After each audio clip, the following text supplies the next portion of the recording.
Antara paparan menarik hari ini.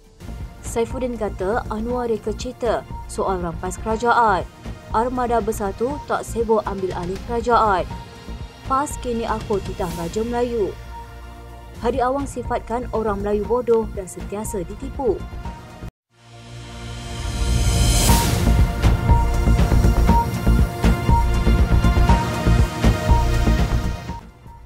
Menteri Besar Kedah Datuk Seri Muhammad Sanusi Makno menafikan kebanyakan tapak pelombongan haram yang dikesan di negara ini berada di negeri itu.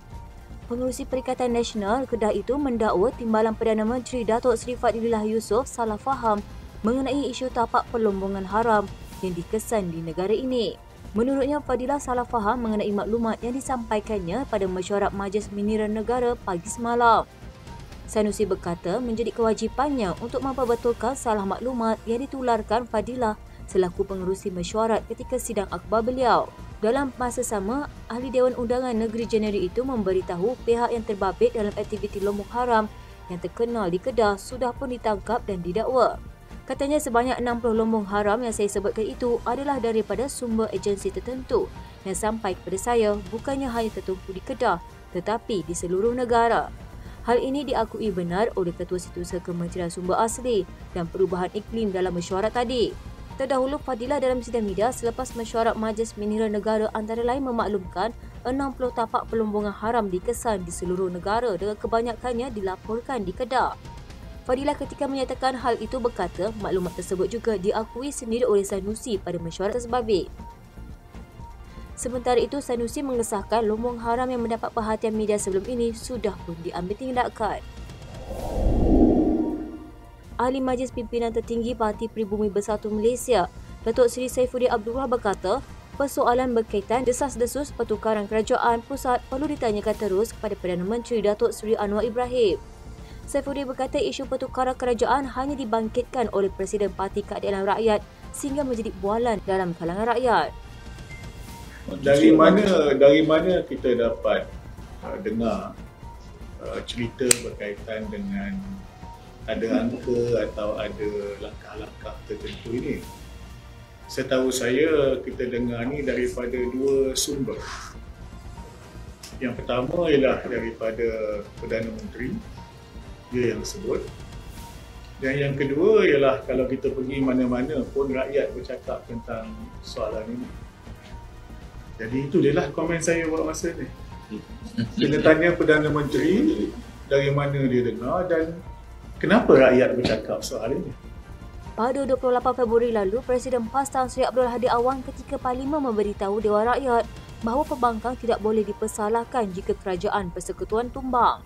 Ahli Parlimen Marang itu kemudiannya pada 3 Mac mempertahankan kenyataan dibuatnya dan menggambarkan perubahan kerajaan adalah satu perkara biasa dalam politik. Pada 5 Mei lalu, Anwar pada sidang akhbar menyuarakan keyakinannya bahawa pentadbiran yang diterajuinya akan kekal penuh sehingga pilihan raya akan datang. Sebelum ini ada laporan menyatakan bahawa pembangkang sudah mempunyai akuan bersumpah yang mencukupi dan akan menamakan calon Perdana Menteri dalam masa terdekat. Menteri Sumber Manusia V. Sivakumar mengesahkan 5 pegawainya telah dipecat berhubung skandal rasuah dan salah guna kuasa baru-baru ini yang turut menyaksikan 2 daripada mereka ditahan. Dia berkata tindakan berkenaan dilakukan bagi memastikan kementerian dapat terus berfungsi dengan baik. Itu memang adalah untuk kerana kita nak pastikan bahawa kementerian dapat berfungsi dengan lancar dengan baik. Sivakumar yang merupakan ahli parlimen DAP Batu Gajah bagaimanapun tidak mengulas lanjut apabila diminta menghuraikannya. Dia juga tidak menjawab soalan mengenai siapa sebenarnya yang mengarahkan penamatan kontrak pegawai tersebut. Minggu lalu, media melaporkan bahawa 5 pegawai Menteri Sumber Manusia itu ditamatkan perkhidmatan mereka berkuat kuasa serta-merta. Menurut sumber di Jabatan Perdana Menteri, seorang lagi ditukarkan ke Jabatan Perkhidmatan Awam. Katanya ada yang ditamatkan kontrak kerana terkait siasatan SPRM, sementara ada yang juga kerana prestasi kerja. Semua 6 pegawai itu adalah dilantik oleh Menteri semasa.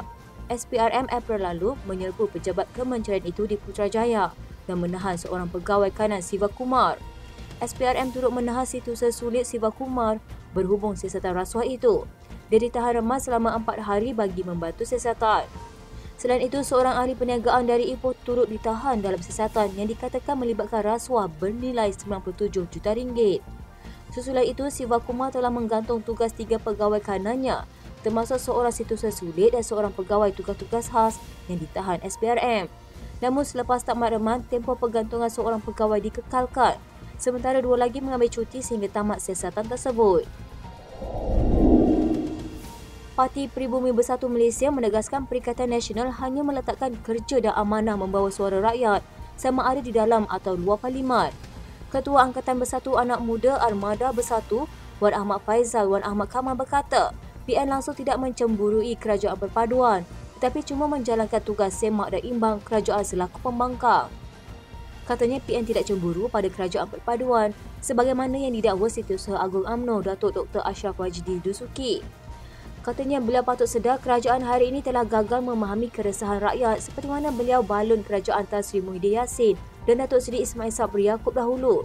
Rakyat sekarang resah kerana masalah ekonomi gagal ditandingi ini. Rakyat susah, mereka janji macam-macam formula, tapi setakat ini satu pun tidak menjadi. Mereka tipu rakyat bagi janji harapan palsu. Ashraf Haji pada Jumaat lalu menyifatkan pihak mencanang kerajaan perpaduan akan tumbang adalah mereka yang cemburu kerana tidak dapat membentuk kerajaan. Beliau yang juga Ketua Sekretariat Kerajaan Perpaduan menegaskan seramai 148 ahli parlimen yang menandatangani memorandum persefahaman untuk menyokong Kerajaan Perpaduan masih kekal dengan pendirian mereka. Sementara itu, Ahli Majlis Pimpinan Tertinggi Bersatu Dr. Muhammad Faiz Naaman berkata, tiada apa-apa pun yang bernilai daripada kepimpinan Perdana Menteri ke-10, Datuk Seri Anwar Ibrahim untuk dicemburui mana-mana pihak. Dakwanya ini kerana tiada satu pun pencapaian kerajaan Anwar yang menjadi kebanggaan majoriti rakyat kecuali sekadar untuk menyedapkan hati kelompok kecil para fanatiknya sahaja. Katanya, maka ini bohong dan fitnah jika menuduh PN cemburu kepada kerajaan PMS ini. Mengulas lanjut, Dr. Muhammad Faiz menjelaskan pada awalnya setelah PN tidak direstui menjadi kerajaan Malaysia pasca pilihan raya umum lalu, ahli parlimen PN telah akur untuk menjadi pembangkang yang membina di Dewan Rakyat agar kerajaan mempunyai semak imbang yang baik seperti negara maju.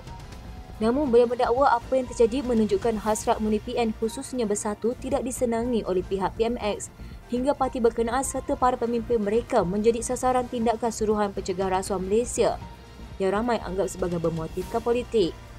Justru katanya mungkin ada rasa tidak puas hati bukan sahaja di pihak pembangkang yang sedang ditindas teruk, malah di pihak dalaman kerajaan PMX itu sendiri tentang kepimpinan PMX yang dilihat retorik dan cacar merbah sekarang ini. Ahli Dewan Undangan Negeri Pembangkang di Pahang menyambut baik titah pemangku Raja Pahang Tengku Hasanat Ibrahim Alam Shah Al-Sultan Abdullah di Ayatuddin Al-Mustafa Bilal Shah yang mahukan peruntukan turut diberikan kepada Wakil Rakyat Perikatan Nasional.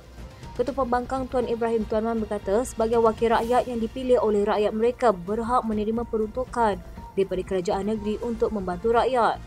Kami merakamkan penghargaan yang tinggi kepada Tuan-Tuanku.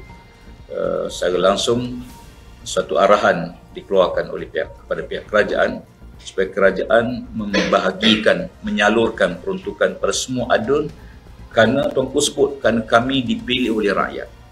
Jadi oleh kerana itu kita menghormati pilihan rakyat dan sepatutnya lah semua adun disalurkan peruntukan.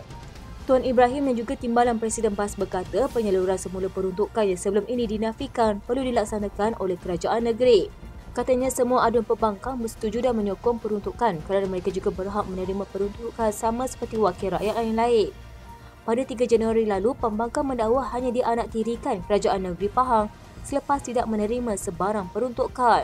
Tengku Hasanat Ibrahim bertitah mengingatkan kerajaan negeri supaya memberikan peruntukan yang adil kepada wakil pembangkang di negeri itu. Baginda menitahkan supaya lanskap politik negeri perlu diubah selari dengan 66 tahun negara mencapai kemerdekaan. Baginda bertitah 66 tahun tempoh kemerdekaan ini sepatutnya politik negeri sudah matang dan yang menjadi kerajaan negeri harus meraihkan pembangkang kerana mereka juga dipilih oleh rakyat. Mengulas selanjut, Tuan Ibrahim kata titah Tuanku merupakan satu arahan kepada kerajaan negeri Pahang. Tambahnya peruntukan itu sangat penting kepada wakil rakyat terutamanya bagi menyelesaikan pelbagai isu dalam kawasan seperti bencana dan sebagainya. Presiden PAS Abdul Hadi Awan berkata ketika ini orang Melayu ditipu secara terang-terangan akibat sikap lalai serta jahil masing-masing. Kata Abdul Hadi sekali lagi mengajak orang Melayu menyertai perpaduan yang diusahakannya agar bangsa berkenaan dapat diselamatkan. sekaligus mencontohi langkah yang didakwanya dilakukan Nabi Muhammad SAW dulu.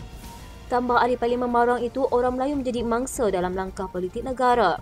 Selain menghadapi masalah rasuah, keruntuhan moral dan lain-lain, termasuk perpecahan dalam hal cabang agama serta perebutan harta. Katanya kaum Melayu dipermain-mainkan dan ditipu secara terang-terangan dalam kejahilan serta kelalaian mereka. Abdul Hadi yang pernah dilantik sebagai Duta Khas Bertaraf Menteri dalam kerajaan sebelum ini menegaskan orang Melayu tidak boleh membiarkan kuasa politik yang masih ada terlepas kerana jahil dan leka. Katanya selamatkan keadaan hari ini dengan perpaduan bangsa Melayu Islam, seperti mana Rasulullah SAW memulakan dengan perpaduan bangsa Arab. Gesaan Abdul Hadi dan PAS ke arah perpaduan berteraskan Melayu bukanlah baru. Ia semakin ketara dibuat parti itu selepas berakhirnya PRU ke-14 pada 2018 dan menyaksikan PAS bekerjasama dengan UMNO melalui Muafakat Nasional. Keputusan PRU ke-15 tahun lalu menyaksikan PAS tercicir daripada kuasa sebagai kerajaan pusat. Sebagai pembangkang Abdul Hadi antara pimpinan utama seteru kerajaan yang awal membayangkan bakal berlaku perubahan kerajaan di luar pilihan raya sekali lagi. Terbaru PAS mengadakan kerjasama secara rasmi memberikan sokongan kepada inisiatif proklamasi orang Melayu yang diawali bekas Perdana Menteri Dr. Mahathir Mohamad. Inisiatif disebut mereka sebagai mahu menyatukan semua orang Melayu tanpa mengira parti bagaimana setakat ini bersatu yang menjadi irakan PAS dalam PN belum menyatakan sokongan mereka kecuali melalui beberapa pimpinan parti terbabit atas kapasiti peribadi. Sekian rentasan malam di TV pada hari ini.